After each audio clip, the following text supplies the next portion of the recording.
Welcome to Stuff You Should Know from HowStuffWorks.com.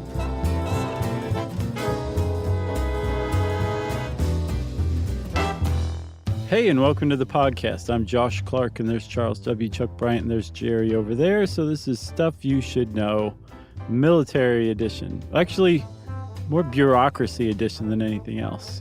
Yeah, and I found this, for a bureaucratic episode, I found it way more interesting than I thought I would.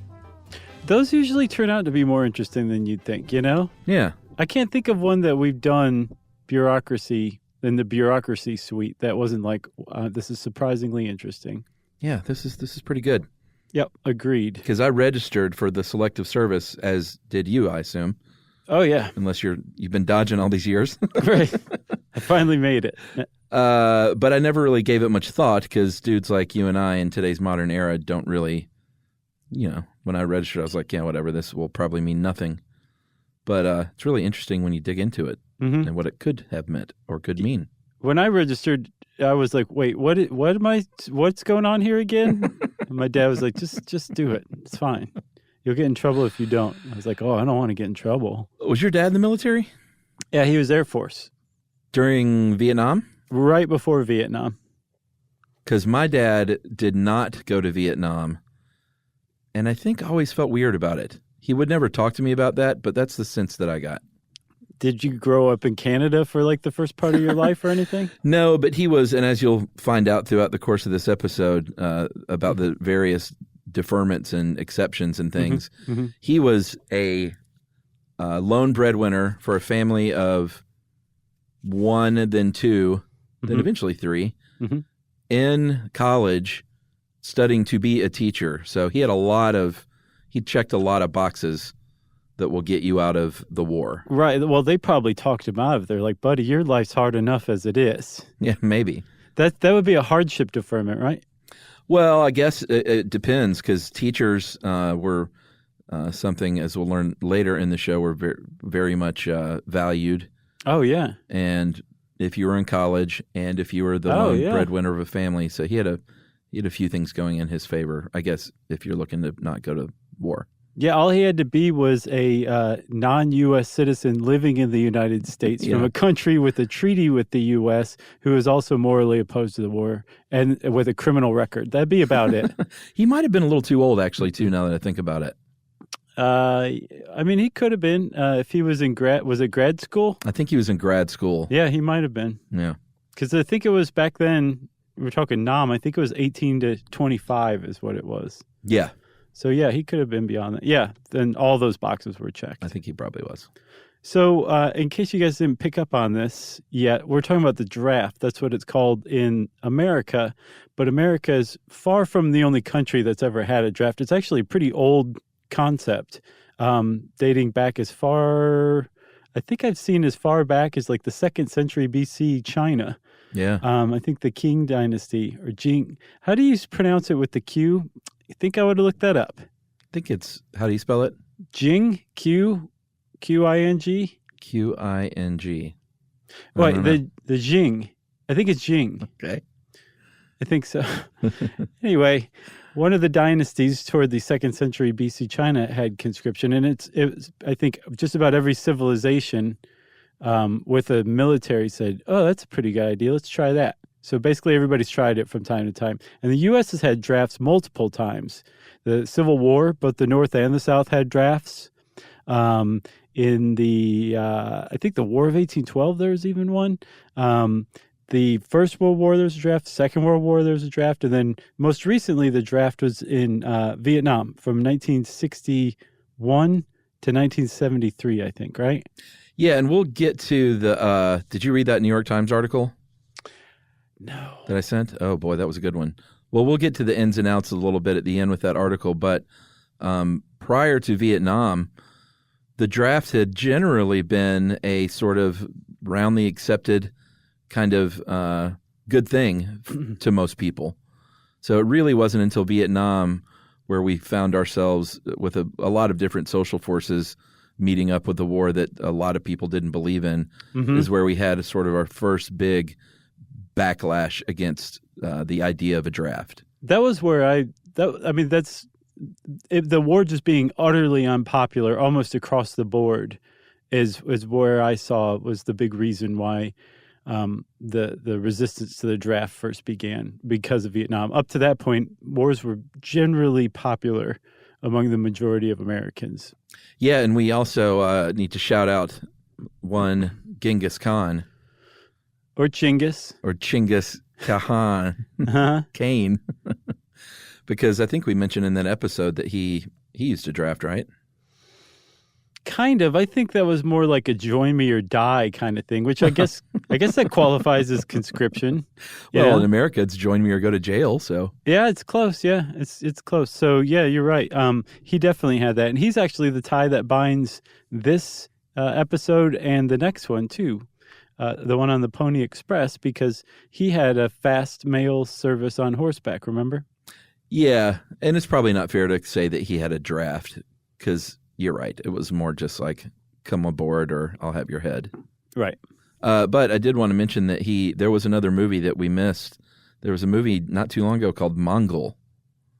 Oh, yeah. Supposedly it was like a good one with a legitimately good actor in there. Yeah, it was a weird... they covered it on the Friendly Fire movie podcast that I listened to, and it's supposedly pretty good. I want to check it out. It was like a weird, like a Russian / Kazakhstani production that did feature Asian actors only. Produced by Borat? I don't know, but it was supposed to be pretty good. I'll check it out. Yeah, I want to see it too. Is it on Netflix or Prime? I don't know about that. Oh, by the way, Chuck, I feel so remiss. Happy Prime Day. Is it Prime Day? Oh, of course it's Prime Day. How could you not know?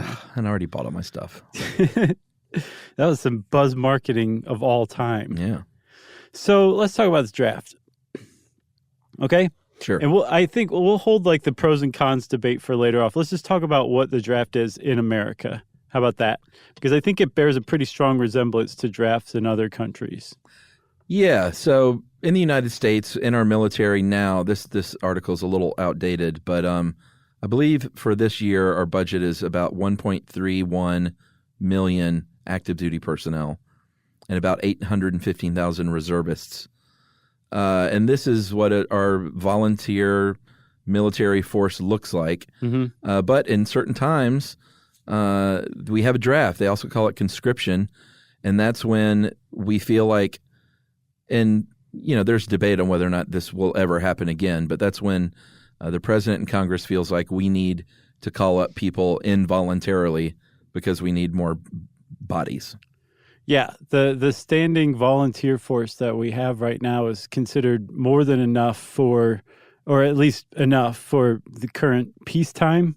Quote unquote peacetime. Yeah, if you take the endless wars that aren't technically wars because Congress never declared war out of the equation, then we're in peacetime, right? And so these guys, especially with our advancing, and I use guys in the gender neutral sense, especially with the advancing technology that's being used in the military now, that's actually a pretty healthy amount of active duty people. But yes, if there were something that happened, say another world war or something, there's a pretty good chance that a draft is going to get started pretty quickly.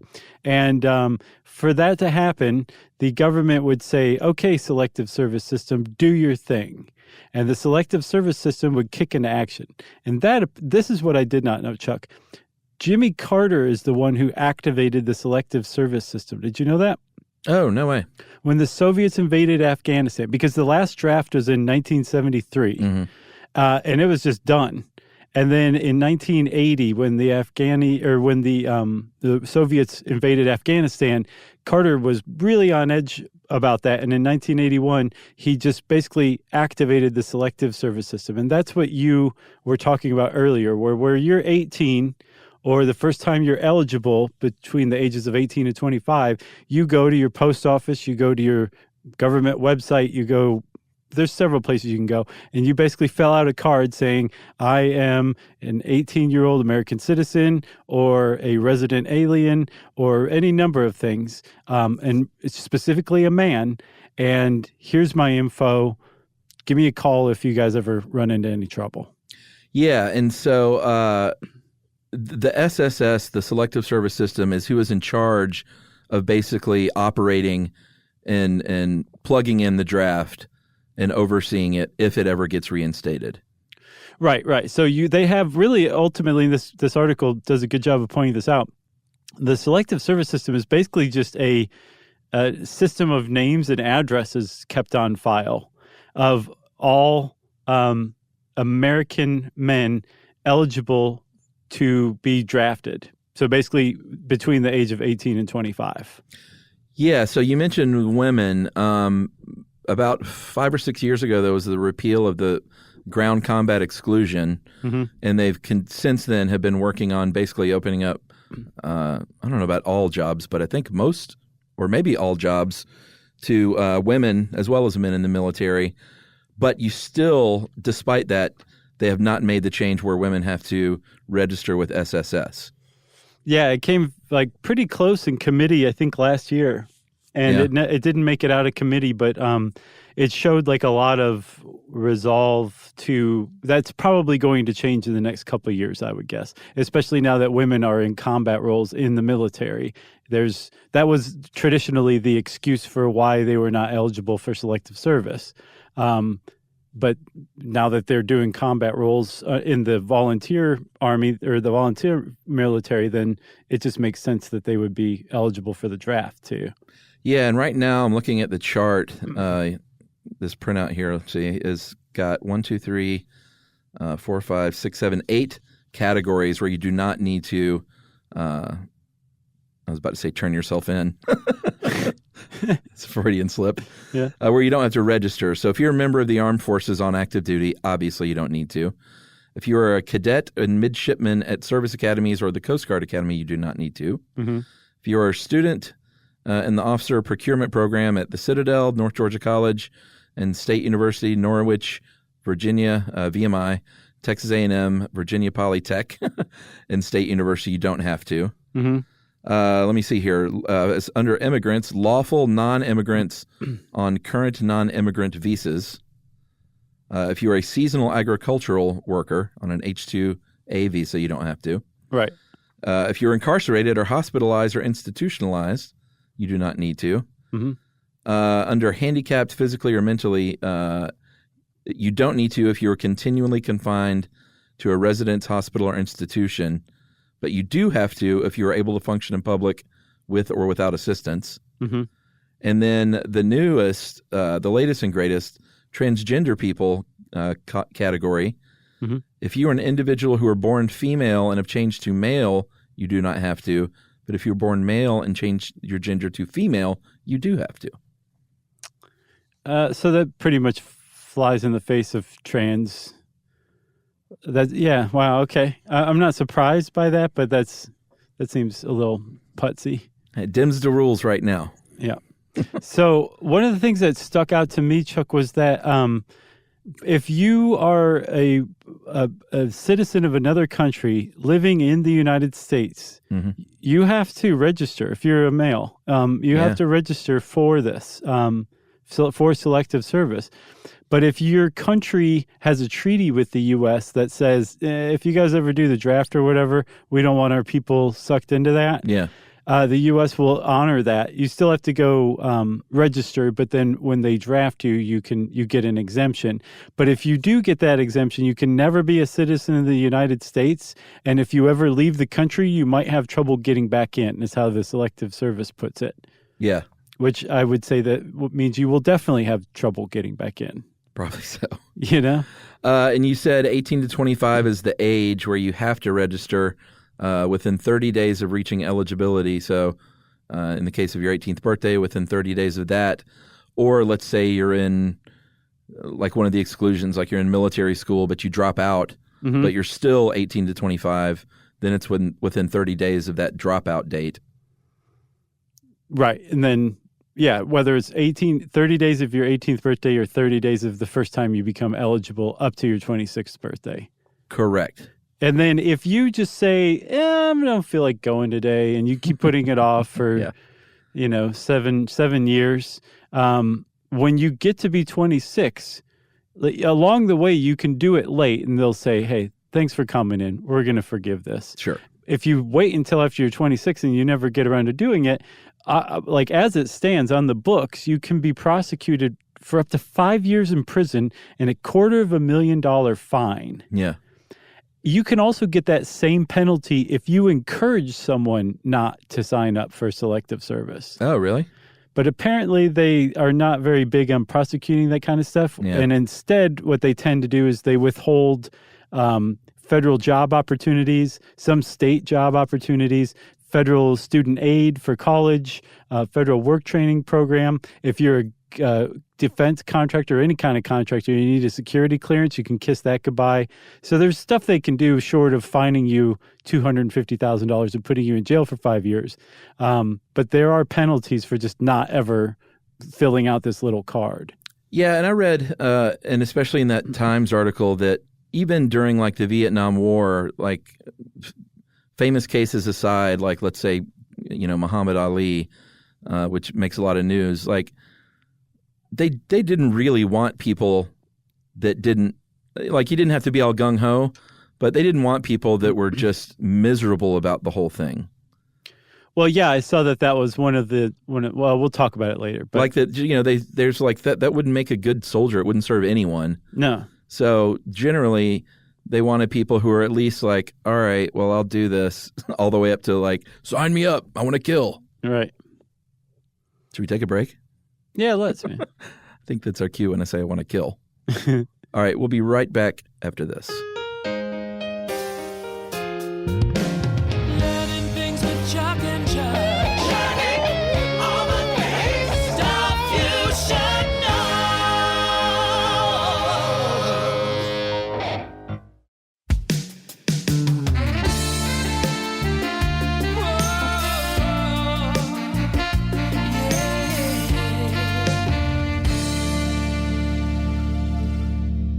Okay, so let's say that I saw that the head of Selective Service said basically it would take a Martian invasion to activate the draft again, I think is how she put it. Well, that's good.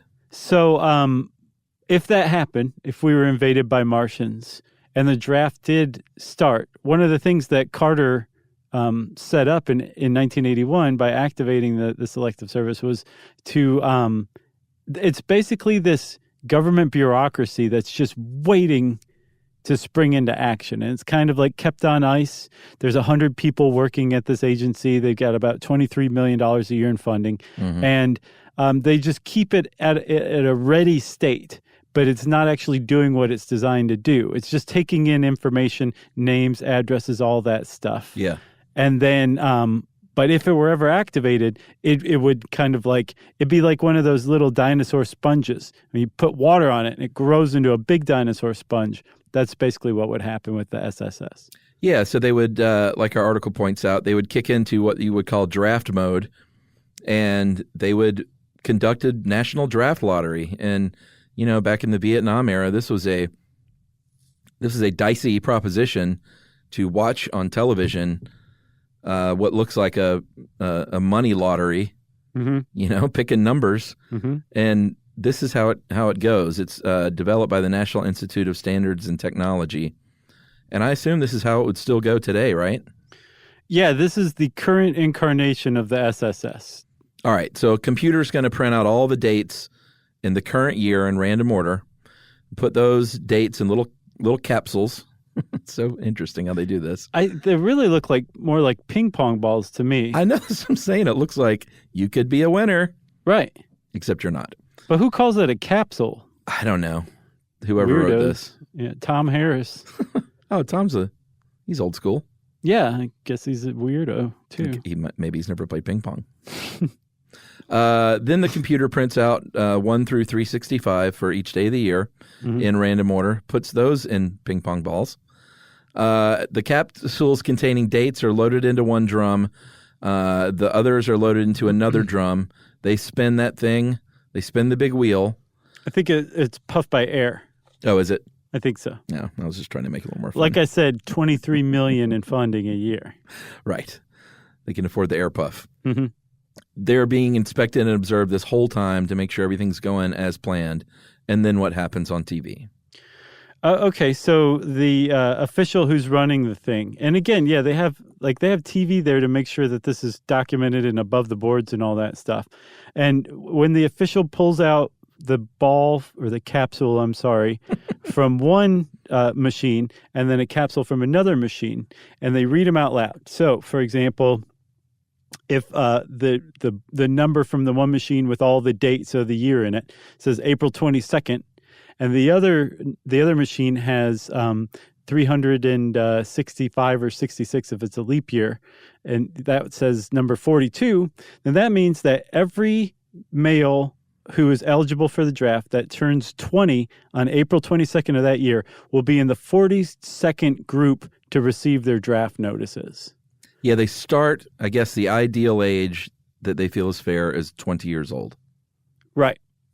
So that's where they start with the draft. Because again, remember, it's between 18 and 25, you're eligible. But they start with the 20-year-olds. And then they do this so over and over again for all 365 or 66 days of the year. They pair a date of that year with a number, and that's the people whose 20th birthday falls on that year are the ones who get that number, or they're in that number group. So if January 15th was number 1, then anybody born on January 15th would be the first to get the draft notices. And when they're doing this, they're probably calling up enough people that multiple groups, say groups 1 through 150, are all going to get draft notices right out of the gate. Yeah. But then as Congress and the president ask for a specific number of troops, and then once they reach that number, the draft notices stop getting sent out. And then if they say, well, we need more people, they'll start going back to the sequence of call is what it's called.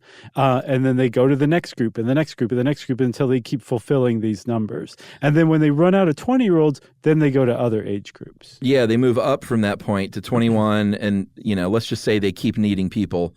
It would go 21 through 25. Mm-hmm. Then if they run out of 25-year-olds, that means we're in big trouble. Yeah. As a country. The Martians are winning. Then they hop back to age 19. And then if the most dire circumstance comes around, then they hop back finally to 18-year-olds. Yes. So that's all of our 18 call, like you 18 to 25-year-olds. Yeah. Have just been gone through in the military, basically, is what just happened if they get down to the 18-year-olds. Yeah. So then if your name is called, they are you are sent to or you report, I guess, to a regional military entrance processing station. Mm-hmm. And I'm sure they call it something different, like they have some cute short name for it. REMEPS. I don't think this one is a... REMEPS. I'll bet it's REMEPS. You think? Mm-hmm. Maybe. My brother-in-law's in the Marines, and it's astounding how many... what are those called? Not contractions, but... Acronyms? Acronyms. Oh, yeah. For everything. It's unbelievable. They hate saying whole words in the military. Well, it's like another language, and then when he's talking to me, he'll say the acronym and then the real thing, but he just, he can't help but say the acronym. Well, sure. Do you ever point out, how much time he just wasted saying both? Yeah, I do that all the time. He loves it. Sir. So then they report to this REMEPS, or REMEP. No, it'd be REMEPS. Yeah. And this is where, you undergo your physical, your psych evaluation, your mental and moral evaluation. Mm-hmm. And the doctor says, you can either keep going forward or, hey, you're wealthy and you have bone spurs, so maybe we'll hold you out. You really wanted a bigger response from that one, huh? I don't know. I don't know what I want anymore. But if you are fit for service, then you have 10 days from that point, if you want, to file an exemption, a claim for exemption or postponement or deferment. Right. And then from that point forward, if you want a special classification, then you go through that whole process. Yeah. So one of the other things that the selective service system does is, so it's bringing in It's bringing in all the people who are eligible for the draft Yeah. and making sure they get evaluated to see if they're fit for service. And then it's also handling and administering the exemption and postponement and deferment process too. It's like two separate streams. It's one stream and then it breaks into two streams. One stream goes into the military, the other one gets sorted out, right? Yes. So if you are, if you're, say, like a high school student or something like that, and you file that 10-day claim for exemption or whatever, you'll just send in a piece of paper, maybe something from your high school that says, no, Josh is still in high school. So he shouldn't be going into the draft, and they will say, here's your exemption, kid. Josh Actually, is 20. He's in high school. Don't ask. that would be right. Don't ask, don't tell. And that would be a postponement, I think, is what that would be, because they're saying, great, finish high school, we'll see you right after. Yeah, I mean, if you're ready right then and you're fit for service, you're classified as 1A. Right. Something you heard a lot about in the Vietnam era. Mm-hmm. Like if you get picked and you were 1A, you were getting shipped out pretty quickly. Right, exactly. Like you would go home, they would send you your letter, and probably in the letter they would tell you where to report. Yeah, so high school's covered. If you're a college student, you can postpone for the remainder of that year. Or if you're a freshman, that's if you're a senior. If you're a freshman, sophomore, or junior, you can postpone till the end of the semester. Yep, there's an exemption for religious ministers and people studying to become ministers who knew? in recognized religions. I thought they needed the Father Mulcahy's. Yeah, I think that's I think you ask for a deferment. If they find that you're 1A, even if you're any of these, I think they will just take you regardless. Sure. But if you say, actually, I'm a religious minister, I don't feel comfortable about this, you can get a deferment like that. But if you're Father Mulcahy and you're like, I'm a religious minister, kill, kill, kill, they'll say, come on in. Or counsel the men who kill, kill, kill. Sure. Father Mulcahy, he was a good character, wasn't he? He's a good dude. One of my favorites on MASH, actually, weirdly. Oh, yeah? Yeah, because he was like just such a side character, but Yeah. I liked him now that I think about it out loud. Yeah, me too. I watched Barney Miller last night for the first time in forever. Whoa. If you want to see a TV show, like a bona fide TV show where there's a script and actors and they've all rehearsed and there's like a plot and there's jokes and all that stuff and a laugh track too, watch Barney Miller and you will be, it's wonderful. Yeah, which is to say it was like every other show on TV at the time. At the time. Yeah. Try to find one of those now. You can't do it. Well, I mean, they're on, but you probably just don't watch sitcoms anymore. I guess they are on, aren't they? I'm told. Yeah. Well, anyway, Barney Miller holds up and maybe is even better than ever. Yeah, that was a great show. Mm-hmm. Well, who are the side guys? There's Fish. Abe Vigoda was Fish. Hojon? Wojo. Hojon. I don't know where I came up with that. You're thinking of Lil Jon. Yeah, and then who was the other guy? There was Chano. Yeah. There was I can't remember the Asian guy's name. That was Wojon, right? No. Wojo was the Wojo. He was like the young kind of like bachelor dude with the terrible haircut. Oh yeah. He was probably like Wojciechowski or something. Yeah, that's exactly what his name was, I think. Okay, yeah. And then there was the Asian man. I can't remember what his name was, but he was such a great character. They would reference him when he wasn't even in the episode. They'd talk about him. That's great. That's a good character. And then Ron Glass. I can't remember Ron Glass. what the name of the detective Ron Glass played was, but great television show still, and maybe the best television theme song of all time too. Oh yeah, I love that one. Mm-hmm. If I'm not mistaken, didn't it have a slap bass in it? Oh yeah. Do you want to do it? Ron Glass played Ron Harris. Okay. And Nick Yamana was the character's name. Oh, okay. And who played Nick Yamana? Jack Sue. Okay. Cool. Man, great. Hal Linden, man, what a classic. Yeah. Where were you watching that? Where? Yeah. Oh, you mean what station? There's something called Antenna TV. It's like all awesome reruns. There's something else called Cozy, C-O-Z-I TV. Yeah. They basically do the same thing. And like you'll find them in the non-HD channels a little further down the dial, but they're good. And now they each owe me a $20 Target gift card. That's a hot tip. So back to the draft. Oh, yeah. We covered. We got off track with Father Mulcahy. So if you are have dependents, like I was saying, like my father with a family of 2 or 3. If you are a government official, like if you're a judge, which would be unusual that young, but any kind of elected official, A governor, you could be a young mayor, congressperson, state legislator. yeah. I'm sure there's a lot of, I'll bet that rankles a lot of people because those are the very people who are sending the military into war, you know? Yeah, and I guess the idea of a 24-year-old mayor who gets a deferment wouldn't go over super well in times of war. Yeah, I guess not. And then finally, and we'll get into this pretty in depth, but conscientious objectors, which is a whole ball of wax right there. But that is when you hold religious or moral beliefs, then you can. Well, I guess we should go ahead and get into it, huh? Well, do you want to take a break and then get into it, or you want to get into it and then take a break? It's your choice, buddy. Let's get into it, then take a break. Okay. Yeah, Okay. So, do you remember our pacifism episode? I do. That was a great one, and I know for a fact that we talked about conscientious objectors in that as well. Yeah. But if you are drafted, and here's the thing, again, you still have to register for selective service. If they ever initiate the draft, you will still get a draft notice, and then you'll report to the regional center, the REMAPs, right? Yeah.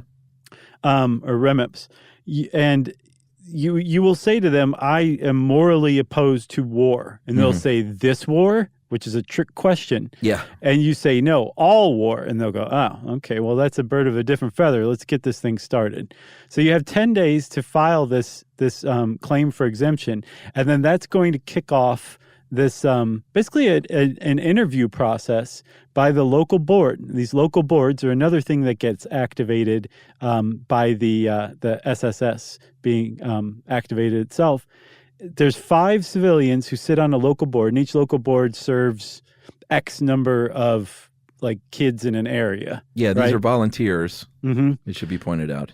And they're there to hear special cases to decide whether or not you get that exemption for things like a hardship, like if you're a father, sole breadwinner kind of thing, or if you're a conscientious objector.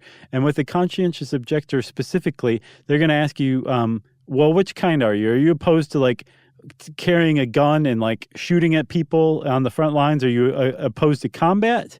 Or are you opposed to like being in the military at all? And there's actually 2 classifications for that. And at this point they have called you down. Like certain things like high school, or maybe if you have a family of 6, like they can just go ahead and rubber stamp you. But you're going to get called down there in person, and you'll want to as an objector. And the 2 classifications that you mentioned is 1AO, which if you're morally opposed to serving in combat, or 1O, 1-O. And this is if you are saying, I don't want to be in the military. I don't want to be a chef. I don't want to be a cook. I don't want to be a priest or deliver mail or write for the newspaper. I don't want to write for the Stars and Stripes. Isn't that what it was called? Is that still around? Probably. I know Voice of America is. Is that the current main rag? It may be different. Well, they're everywhere. They're like big time media outlet for the military. Good one. Each branch has their own rag too. Well, the Stars and Stripes, that's what Matthew Modine was a writer for in Full Metal Jacket. Yeah. That was great. Yeah. Photographer though, right? No, he walked around with the photographer. He was the reporter. Gotcha. All right. So in the draft, if you are classified as 1AO, which is morally opposed to combat only, then they will probably try to still assign you to some sort of service. Oh, yeah. Like we were talking about, like in the mailroom or whatever. Well, there's plenty of stuff you can do besides being on the front line in the military. It's plenty. Huge machine that has a lot of different parts to it. So, yeah, they will definitely find a spot for you. If you're morally opposed to serving the military, if you're saying, like, I'm totally opposed to war, I don't agree with what you're doing, I don't agree with any war whatsoever, so I don't want to help out in any way, shape, or form, they'll say, okay, you still have to serve. You're still going to have a tour of duty, just like anybody who is 1A and goes into the military to serve in the draft. You're going to have a tour of duty too, but instead they will assign you to basically what's called the alternative service program, where you contribute to the country for like X number of years, like as in healthcare or in conservation is another big one too, where they basically just put you to work to keep the country, make it better. Yeah, and you're like you said before, it has to be opposed to all war, and it can't be because of political beliefs. Right. So it has to be based on moral or ethical or religious beliefs. You can't just say, hey, man, if there was a 9/11, I'd be down, but I don't like this jerk who's in office, and I don't agree with their politics, so I'm not into this war. They'll say, sorry, that doesn't really count. Which, I mean, I guess that makes sense. Yeah, well, I mean, at any rate, you have to appear, explain all this stuff. You might want to bring in some friends. You might want them to ask or to maybe write something for you ahead of time. You will probably want to demonstrate through historical evidence that you have always felt this way. Like, look, here's me at a peace rally 9 years ago. And 8 years ago and 7 years ago. And yeah, you want to really build up your case that, like, this is something I've lived with my whole life. Right. If you like, I'm a Quaker, and see, here are my Quaker friends telling you that I'm a Quaker, and here's my funny hat, and my belt buckle shoes. You just start eating handfuls of dry oats during the interview to prove you're a Quaker. You might get a different reclassification if that's the case. Yeah, right. So you're doing all this stuff to build your case. If they deny you, you can appeal the decision. So it's not like the final word, but I don't know how many appeals you get. My guess would be one. Yeah, and I'm not even sure if you necessarily get one, but ideally this board of citizens are going to say this guy actually is morally opposed to war, and then not say, but I'm not, and I don't think he should be, so he's going to go anyway. Right. They're supposed to just say, is this person morally opposed to war? Do you buy that? Yes? Okay, then they should get this deferment. But this is set up so that if you... They say there's a place for you to serve your country, even if you don't believe in war or even helping a war effort. Gotcha. You want to take that break now? Let's do it. Okay. Learning things with Chuck and Chuck. Learning all the things, stuff you should know.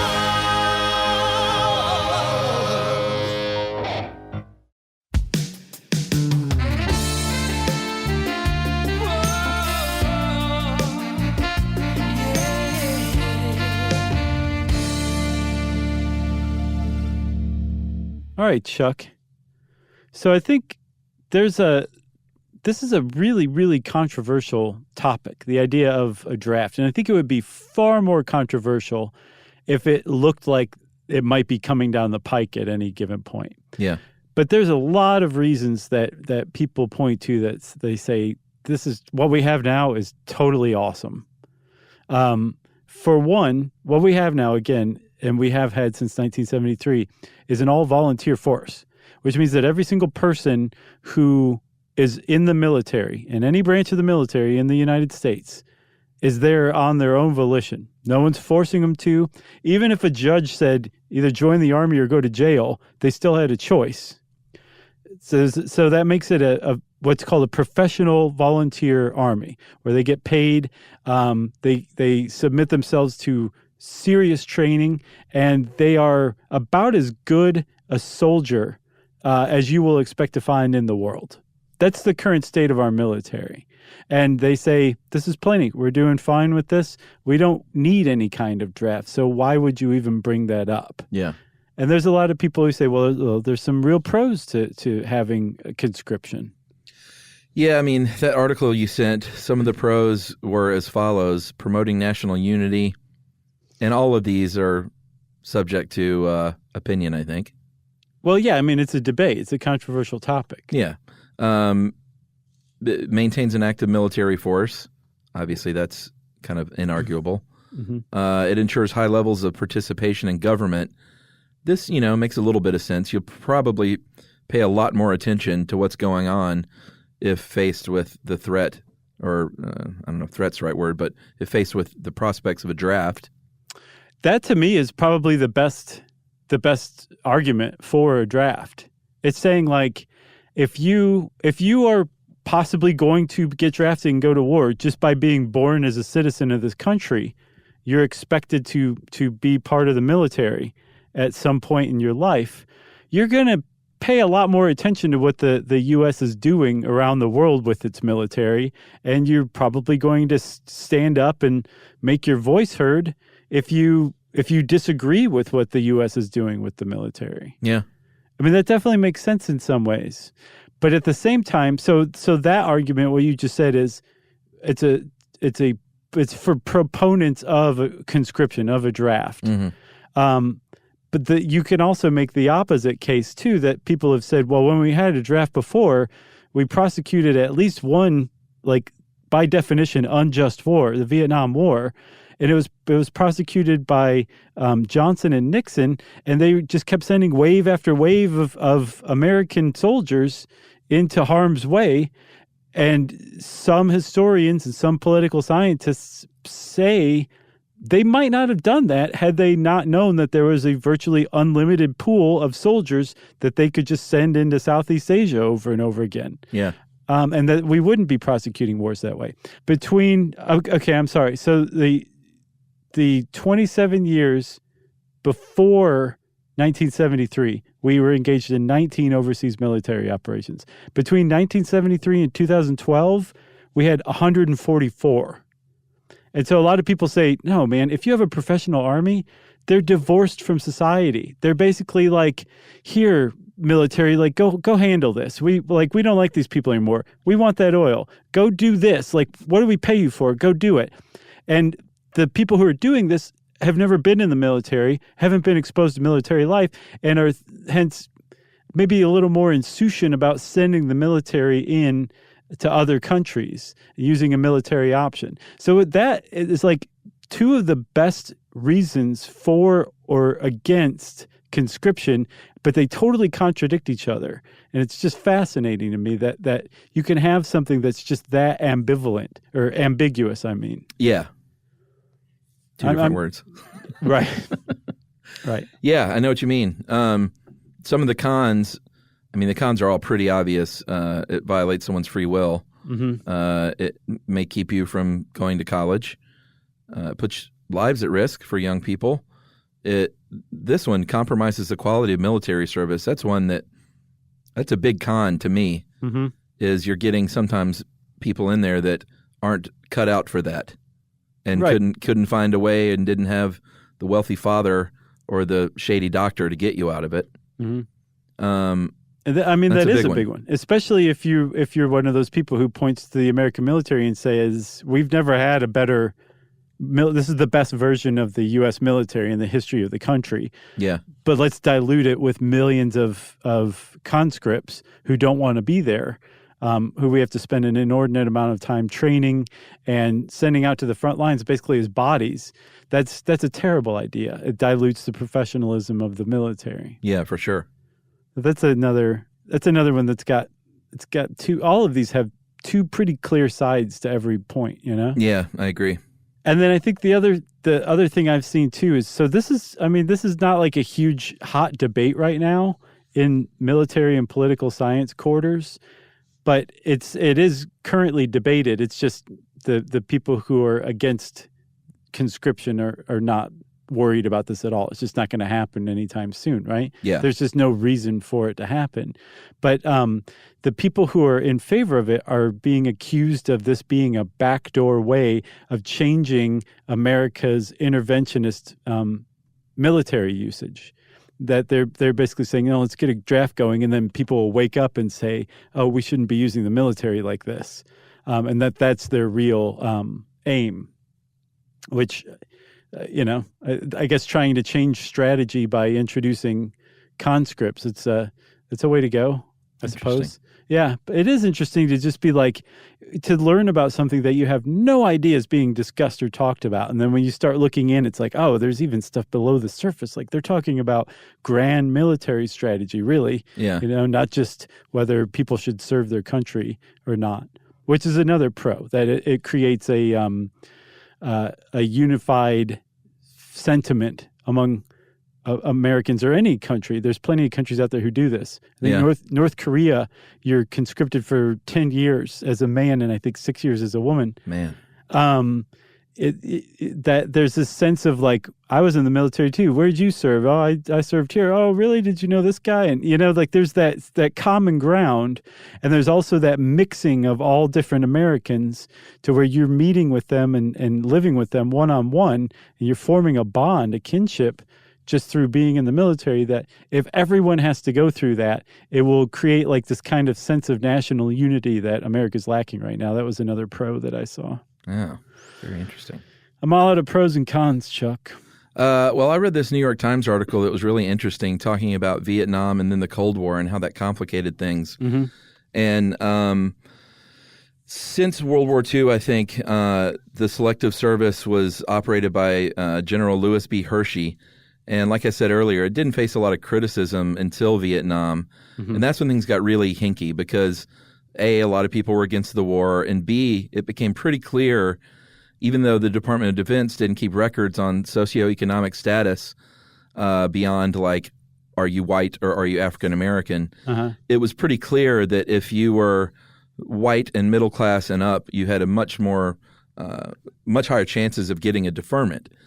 So the Cold War complicated things further because it wasn't a war, and it became really clear that we needed to it was all about the space race or the military race with the Soviets. Mm-hmm. So all of a sudden, Hershey said, he didn't say this out loud, but he said, you know what, I'm going to use this as, they called it, we could be the storekeeper of America's manpower supply.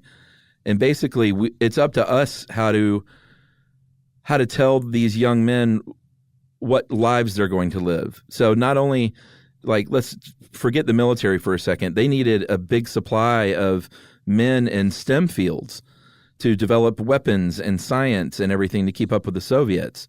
So all of a sudden, the deferments, they started channeling these middle-class, college-aged or college-educated white men into what they called manpower channeling into all of these other areas of study and research and, design and manufacturing. Mm-hmm. So it was just a really interesting time. So all of a sudden, during World War II, if you were a factory worker or an agricultural worker, you might get a deferment. Chances were pretty good that you might because you were really needed. After that, if you had a farm or you worked in a factory, you were out of luck because you weren't into physics or, other STEM fields, or in the medical field.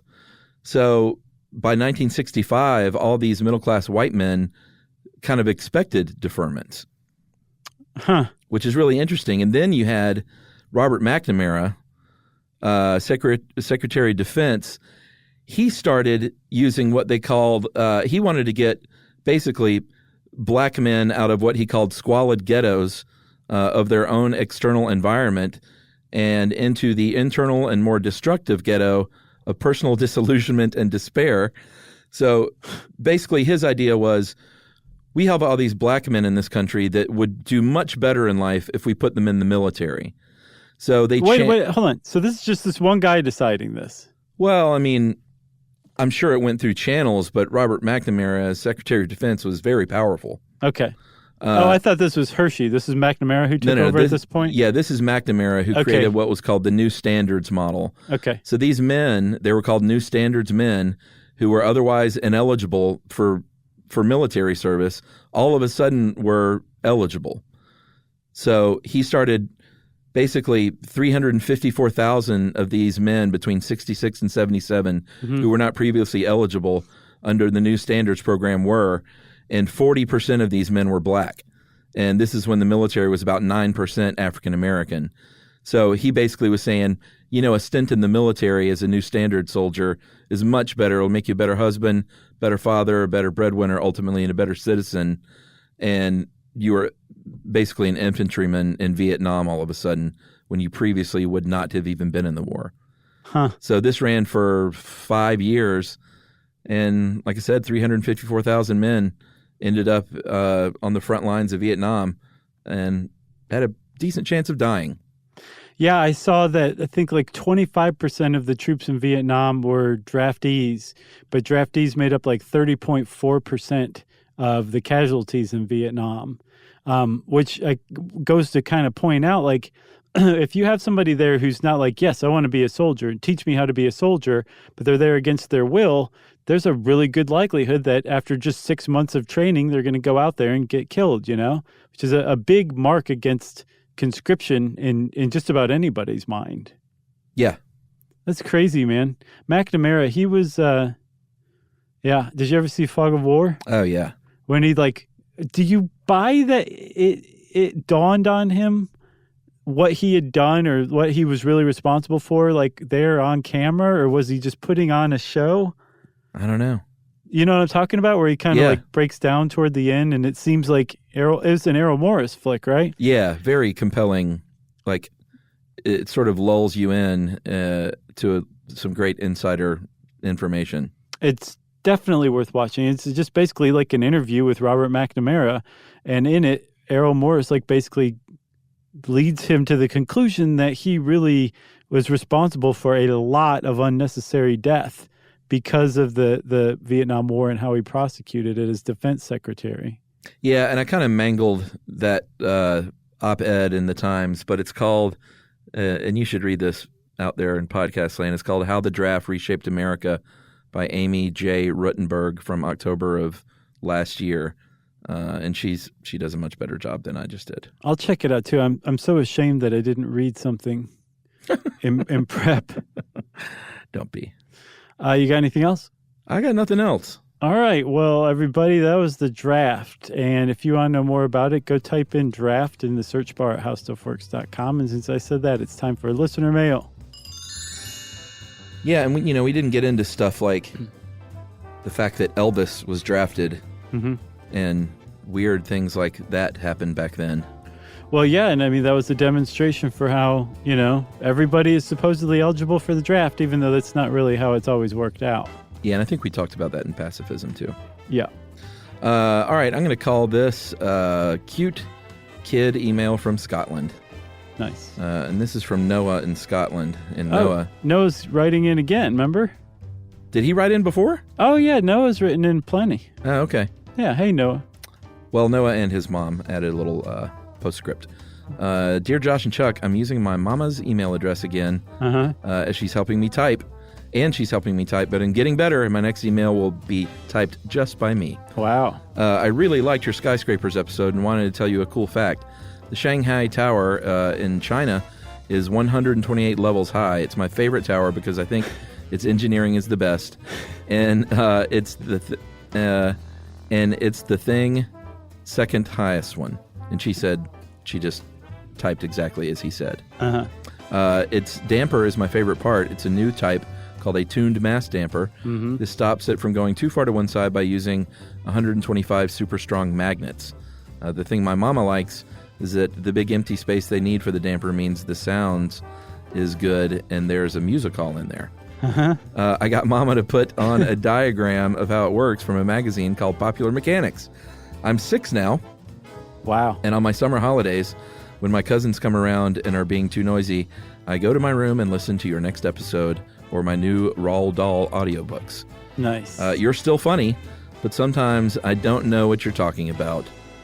Love from Noah in Scotland. And then from Mom Rachel, she said, Noah's mom here. I hope this makes sense. Tried to type it verbatim. When your 6-year-old's knowledge of physics vastly outreaches your own, you know it's time to call in the big guns. Have we read one from Noah before? Yes, I can't remember what he wrote in about, but yeah, he wrote in back when he was 5, maybe 4, but definitely 5.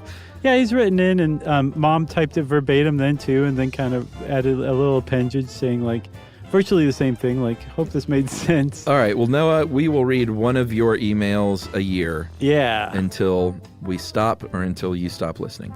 Noah's the new Sarah, the amazing 11-year-old fan. That's right, who is, 21 now? Yeah, she should be coming back into the fold again soon.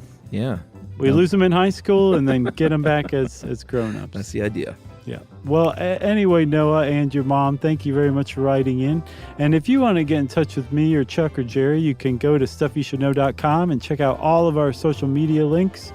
And also, you can send us an email directly to stuffpodcast@howstuffworks.com.